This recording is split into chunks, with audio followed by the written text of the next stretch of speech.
میرے ذہن میں پولیٹیکل ایشوز سے. آج جب میں آیا تو آتے آتے ہی میسیجز مل گئے کہ جموں کشمیر میں ان ایمپلائمنٹ کی جو شرح ہے بیکاری بے روزگاری کی وہ اب 24% ہو گئی ہے. 24% ہماری ان ایمپلائمنٹ ریٹ ہو گئی ہے. اور پھر کمپیئر کیا تھا کہ 1930s میں جب ریسیشن آیا تھا تو تب امریکہ میں اتنا ان ایمپلائمنٹ ریٹ ہو گیا تھا. تو مجھے وہ پولیٹیکل ایشوز پھر بھول ہی گئے. پھر شاید ہم ہی گورنمنٹ آف انڈیا اس وقت جو یہ یوکرین میں ہو رہا ہے، رشیا جو کر رہا ہے یوکرین میں، شاید صرف ہمارا ہی ملک اس وقت چیپسٹ پیٹرول لیتا ہے رشیا سے، آن ڈسکاؤنٹ لیتا ہے.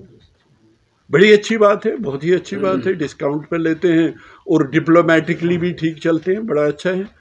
مگر ہماری مصیبت یہ ہے کہ ہر دن 2-4 روپے پیٹرول پہ، ڈیزل پہ، گیس ہے جو یہاں کے 130 کروڑ لوگ ہیں ان کو کوئی فائدہ نہیں. یہ پیسہ کہاں جاتا ہے؟ مطلب اگر یہ لوگوں کی فلاح بہبودی کے کام نہیں آتا تو اس سے کیا ہوا؟ اس سے جو ہر چیز ہے وہ اس کی قیمتیں جو ہیں آسمان سے چھو رہی ہیں. اب کسی سیکٹر کو بھی لے لیجئے، پاور سیکٹر، یہ کہہ رہے تھے شاید ابھی ان کے کسی منسٹر نے کہا کہ جموں کشمیر 5 سال میں فری الیکٹرسٹی دیں گے. اور آج یہ حال ہے، پہلی بار شاید سحری کے ٹائم پہ اور افطار کے ٹائم پہ مجھے نہیں لگتا ہے کہ ہر جگہ پہ بجلی ہوتی ہے. بجلی کا یہ حال ہے. مطلب کس پہ بات کریں؟ کوکنگ گیس جس سے چولہا جلتا ہے وہ کوئی خرید نہیں سکتا ہے. اتنا بڑا ہول انہوں نے کیا ہے ہر ایک کے پاکٹ میں، وہاں کچھ بھی نہیں رہا.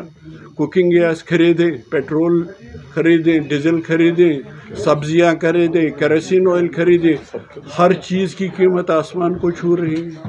انہوں نے جینا مشکل کر دیا. اور خاص کر جموں کشمیر کو لے کے انہوں نے کہا تھا 370 ہی ایک رکاوٹ ہے، جب یہ رکاوٹ ختم ہوگی تو یہ ساری چیزیں آسان ہو جائیں گی.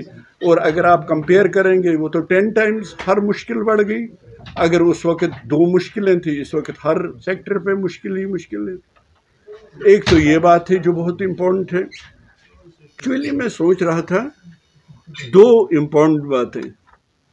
ایک تو 14 اپریل کو بابا صاحب ڈاکٹر بی آر امبیڈکر کی برسی تھی، ان کی برتھ اینیورسری تھی.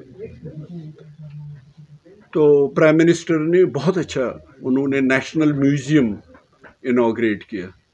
وہاں صرف نہرو میوزیم تھا، تو انہوں نے تمام جو پرائم منسٹر تھے نہرو جی سے لے کے آج تک، ان کے کارنامے، ان کے کنٹریبیوشن سب کچھ ہے. اس میں کچھ 2-3 باتیں مجھے بڑی دلچسپ لگی.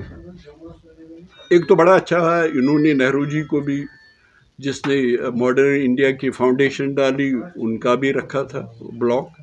سب سے بڑا بلاک انہوں نے رکھا اٹل بہاری واجپئی جی کا. میں اپنی بات کہہ رہا ہوں آپ کو. میں as Indian best prime minister Pandit Jawahar Lal Nehru کو مانتا ہوں. دلچسپ ہے جو پرائم منسٹر اگر مہربانی کرے تو ہم کو ایکسپلین کریں. اس بلاک میں جس میں اٹل بہاری واجپئی جی کا رکھا ہے، اس بلاک میں کئی باتیں رکھی ہیں ان کی کنٹریبیوشن کی. ایک بات ہے پوکھران ٹیسٹ، جب ہم نیوکلیئر ہو گئے، بڑی اچھی بات ہے. ہاں، بولڈ کریجس سٹیپ لیا انہوں نے، نیوکلیئر ہو گیا ہندوستان. دوسرا لکھا ہے لاہور وزٹ. تیسرا رکھا ہے جموں کشمیر پیس انیشیٹو ان کے کارناموں میں. یہ میں نے انڈین ایکسپریس میں، نیشنل نیوز پیپر میں پڑھا. ان 2 باتوں سے تو میں حیران ہو گیا. لاہور وزٹ، کیا اس کو پھر آگے لیا گیا؟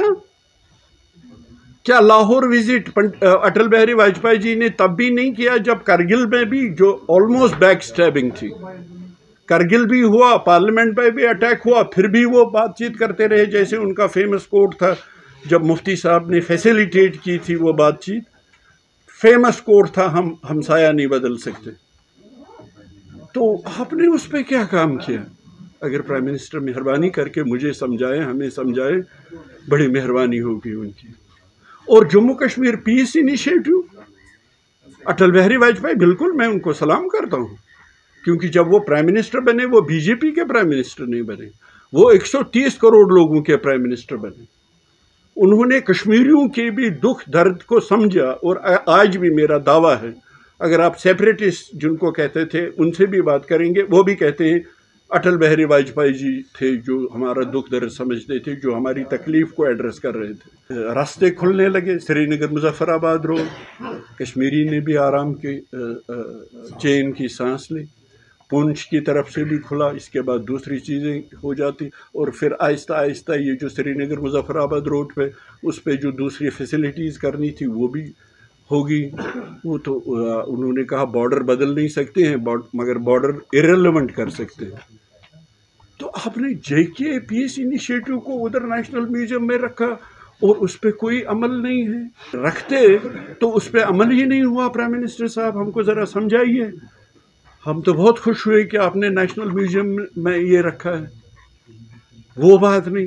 اور پھر بابا صاحب بی آر امبیڈکر کو بالکل میں سلام کرتا ہوں ان کو، انہوں نے وہ کانسٹیٹیوشن دیا، اور پرائم منسٹر نے کہا وہ آرکیٹیکٹ تھے انڈین کانسٹیٹیوشن کا، بالکل تھے۔ کیا ان کے کانسٹیٹیوشن کی کوئی عزت ہو رہی ہے آج کل؟ اور میں پی چدمبرم کو سلام کروں گا۔ پی چدمبرم ابھی ایک انٹرویو دے رہے تھے، جو former home minister, former finance minister ہمارے تھے، ہارورڈ یونیورسٹی کے پڑھے لکھے ہیں وہ۔ انہوں نے اس وقت جو حالات ہیں پورے دیش میں پورا جائزہ لیا۔ انہوں نے کہا جی ڈی پی کا یہ حال ہے، برا حال ہے، پر کیپٹا انکم کا برا حال ہے، اکنامی کا اوورآل برا حال ہے، انفلیشن بڑھ رہی ہے، ان امپلائمنٹ ریٹ بڑھ رہی ہے۔ پھر پی چدمبرم کہتے ہیں کہ یہ سب شاید ریپیئر ہو سکتا ہے یہ ڈیمیج، مگر سب سے بڑا ڈیمیج جو ہو رہا ہے اس وقت وہ شاید ریپیئر نہیں ہوگا۔ یہ پی چدمبرم کہتے ہیں، ایکسپرٹ میں مانتا ہوں، one of the experts if not the only expert. انہوں نے کہا صرف ایک بات کو شاید ریپیئر نہیں کر سکتے ہیں، وہ ہے کہ جو تناؤ سماج میں اس وقت پیدا ہو رہا ہے، جو تناؤ اس وقت ڈیپن ہر روز ہو رہا ہے، کہ ان کا کہنا، ان کا ماننا ہے شاید اس کا کوئی علاج نہیں۔